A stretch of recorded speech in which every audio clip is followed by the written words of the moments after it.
Κυρία Μιλάνου, πώς ορίζετε το επάγγελμά σας και ποιες είναι οι παραλλαγές του? Το επάγγελμα του συντηρητή συνίσταται στην τεχνική εξέταση, στη συντήρηση, στην αποκατάσταση και στην διατήρηση της πολιτιστικής μας κληρονομιάς.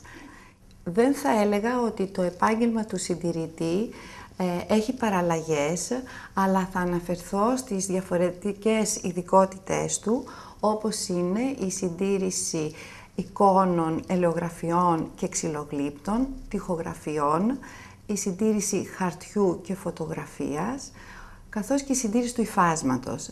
Αυτές οι ειδικότητες υπάγονται στη συντήρηση των έργων τέχνης, ενώ η συντήρηση αρχαιοτήτων περιλαμβάνει τις ειδικότητες της συντήρησης κεραμικού και οργανικών υλικών, μετάλλου και γυαλιού, πέτρας καθώς και ψηφιδωτού. Τώρα ο συντηρητής έχει τη δυνατότητα να εργαστεί σε μουσεία ιδιωτικά ή δημόσια, σε εφορίες αρχαιοτήτων, ως εκπαιδευτικός να διδάξει, ακόμα μπορεί να εργαστεί και ως ιδιώτης. Εσείς ποια παραλλαγή υπηρετείτε και γιατί? Η ειδικότητα που έχω ακολουθήσει είναι τη συντηρήτριας εικόνων, ελαιογραφιών και ξυλογλύπτων. Την επιλογή αυτή την έκανα γιατί με συγκινεί περισσότερο η ζωγραφική σε ξύλο και καμβά. Πώς είναι το εργασιακό σας περιβάλλον? Το εργαστήριο που έχει το Μουσείο Μπενάκη και που εγώ δουλεύω σε αυτό είναι ένας χώρος άνετος. Δουλεύουμε πολλοί συντηρητές μαζί. Στις αρμοδιότητές μας είναι να μεριμνάμε και για τις περιβαλλοντικές συνθήκες των έργων που βρίσκονται στον εκθεσιακό χώρο του μουσείου και στις αποθήκες του.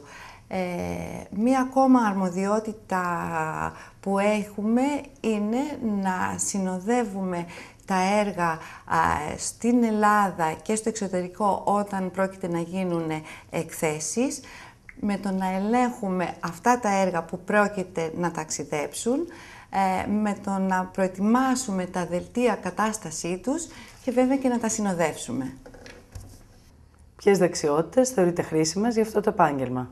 Επειδή η όλη διαδικασία της συντήρησης είναι μια ιδιαίτερη επέμβαση, γι' αυτό και ο συντηρητής πρέπει να έχει δεξιότητα και ευχέρεια στη χρήση πολλών διαφορετικών υλικών, μηχανημάτων και οργάνων. Η μεθοδικότητα πιστεύω ότι είναι απαραίτητο εφόδιο για τη συντήρηση του αντικειμένου που πρόκειται να αναλάβει, όπως και η καλλιτεχνική του ικανότητα για την αισθητική αποκατάσταση του έργου. Ποια στοιχεία προσωπικότητας θεωρείτε χρήσιμα για αυτό το επάγγελμα? Θεωρώ ότι ο συντηρητής πρέπει να έχει ευαισθησία για να μπορεί να προσεγγίσει το έργο και γενικότερα δεν μπορεί να είναι απαθής με τα έργα τέχνης, να έχει διορατικότητα, υπομονή και να σέβεται το αντικείμενο που κρατά στα χέρια του και που έχει δημιουργήσει ο καλλιτέχνης. Ακόμα πιστεύω ότι πρέπει να έχει την περιέργεια για να αποκαλύψει την αρχική μορφή του αντικειμένου. Στις ικανότητες του μπορούμε να πούμε ότι είναι και η συνεργασία του με επιστήμονες διαφορετικών ειδικοτήτων, όπως είναι του αρχαιολόγου, του ιστορικού της τέχνης, του φυσικού, του χημικού, όπου είναι απαραίτητο ώστε να μπορεί να επιτευχθεί το καλύτερο δυνατό αποτέλεσμα για το έργο τέχνης. Ποια είναι η αναλογία επιστημονικής κατάρτισης και καλλιτεχνικής έμπνευσης που χρειάζεται αυτό το επάγγελμα? Πιστεύω ότι χρειάζονται και τα δύο, με κύρια βαρύτητα στην επιστημονική κατάρτιση. Το θεωρητικό του υπόβαθρο πρέπει να περιλαμβάνει γνώσεις χημείας, φυσικής, ιστορίας της τέχνης, ιστορίας των τεχνικών συντήρησης και αποκατάστασης, όπως και μεθόδους έρευνας και τεκμηρίωσης. Βεβαίως, ο συντηρητής χρειάζεται να έχει και καλλιτεχνική ικανότητα. Αυτό σημαίνει ότι πρέπει να γνωρίζει καλό σχέδιο και τις βασικές αρχές της ζωγραφικής και της γλυπτικής. Ποια ήταν τα ερεθίσματα στην παιδική ή στην εφηβική ηλικία που σας όθησαν να ακολουθήσετε αυτό το επάγγελμα? Η οικογένειά μου συνήθιζε να συνδυάζει τα ταξίδια αναψυχής με επισκέψεις σε αρχαιολογικούς χώρους και σε μουσεία.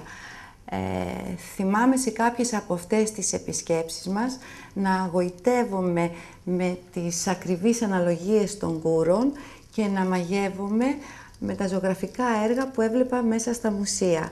Ένα επιπλέον ερέθισμα για μένα ήταν να βλέπω τον πατέρα μου να ζωγραφίζει από χόμπι και όταν ήμουν ακόμα στο δημοτικό προσπαθούσα να αντιγράψω τα έργα του. Τι σπουδές ή κατάρτιση ακολουθήσατε? Την εποχή που τελείωσα το σχολείο, η μόνη σχολή συντήρησης έργων τέχνης ήταν η σχολή του Δοξιάδη. Έτσι και ξεκίνησα τις σπουδές μου. Στη συνέχεια πήγα 1 χρόνο στην Αγγλία και παρακολούθησα ένα κύκλο μαθημάτων για τη συντήρηση στο Ινστιτούτο Αρχαιολογίας του Πανεπιστημίου του Λονδίνου και επίσης συνεργάστηκα με την Temple Gallery στη συντήρηση πινάκων με το εργαστήριο συντήρησης εικόνων του Ιταλού συντηρητή Κλαούντιο Αστρόλογο και με το τμήμα εικόνων του Σόθεμπης του Λονδίνου, όπου τότε ήταν διευθυντής ο Τζον Στιούαρτ. Αφού του γύρισα από την Αγγλία και ενώ εργαζόμουν στο Μουσείο Μπενάκη, παράλληλα σπούδασα και στη Σχολή Καλών Τεχνών. Ποια ήταν η μεγαλύτερη επαγγελματική επιτυχία σας και γιατί? Είναι ένα δύσκολο ερώτημα αυτό που μου θέσατε, γιατί έχω την τύχη να εργάζομαι σε ένα μουσείο που μου δόθηκε η ευκαιρία να συντηρήσω πολλά έργα ανεκτήμητης αξίας. Μπορώ όμως να μιλήσω για μία εικόνα με θέμα τη Σταύρωση του 14ου αιώνα, όπου υπήρχε από κάτω παλαιότερο ζωγραφικό στρώμα, έγινε αποκόλληση, όπου είναι η πιο δύσκολη διαδικασία στη συντήρηση και αποκαλύφθηκε μια άλλη εικόνα με το ίδιο θέμα, αλλά που ανήκει στο 10ο αιώνα. Θα αναφερθώ σε ένα ακόμα σημαντικό έργο του Μουσείου Μπενάκη με θέμα την προσκύνηση των μάγων του Δομήνικου Θεοτοκόπουλου.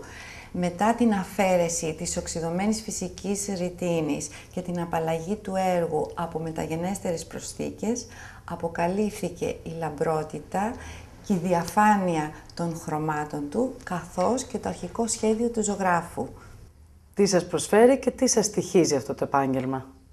Μετά από πολλές προσπάθειες, η συντήρηση μου προσφέρει ψυχική και ηθική ικανοποίηση, γιατί έχοντας πλέον τα εφόδια και την εμπειρία, μπορώ να κατανοώ ένα έργο σε όλες του τις διαστάσεις και να το αποδίδω διατηρημένο και αποκαταστημένο. Μου στοιχίζει σε χρόνο που χρειάζεται να κλέβω από την προσωπική και την οικογενειακή μου ζωή. Τι θα αλλάζετε στην πορεία σας αν ξεκινούσατε σήμερα? Σήμερα σε κάποιον που θέλει να ασχοληθεί με τη συντήρηση προσφέρει τη δυνατότητα πολλαπλών επιλογών και ολοκληρωμένης εκπαίδευσης από την αρχή των σπουδών του. Πολλά λοιπόν από αυτά που χρειάστηκε εγώ να κάνω κατά τη διάρκεια της επαγγελματικής μου ενασχόλησης με τη συντήρηση θα ήθελα να τα είχα κάνει από την αρχή. Τι συμβουλή θα δίνατε σε ένα νέο που θέλει να ακολουθήσει αυτό το επάγγελμα? Θα του έλεγα να βρεθεί με τους κατάλληλους ανθρώπους που θα μπορέσουν να τον ενημερώσουν σωστά για αυτό το επάγγελμα. Να επισκεφθεί εργαστήρια διαφορετικών ειδικοτήτων και τους χώρους δουλειάς του συντηρητή. Να επισκεφθεί μουσεία, αρχαιολογικούς χώρους, να δει ηλεκτρονικό υλικό για τη συντήρηση που διαθέτουν τα μουσεία. Ποια είναι τα βοηθήματα για αυτό το επάγγελμα που θα ήταν χρήσιμα για ένα νέο? Πιστεύω, αν τον ενδιαφέρει η τέχνη, να διαβάζει βιβλία που έχουν σχέση με την ιστορία της τέχνης, βιβλία που έχουν σχέδιο, που έχουν χρώμα και αυτά νομίζω θα τον βοηθήσουν για να δει αν θέλει να ακολουθήσει το επάγγελμα του συντηρητή. Τι συμβουλή θα δίνετε σε ένα νέο που δεν ξέρει αν θέλει να ακολουθήσει αυτό το επάγγελμα? Να ενημερωθεί πρώτα για αυτό το επάγγελμα και αν δει ότι δεν τον συγκινεί, να μην το ακολουθήσει.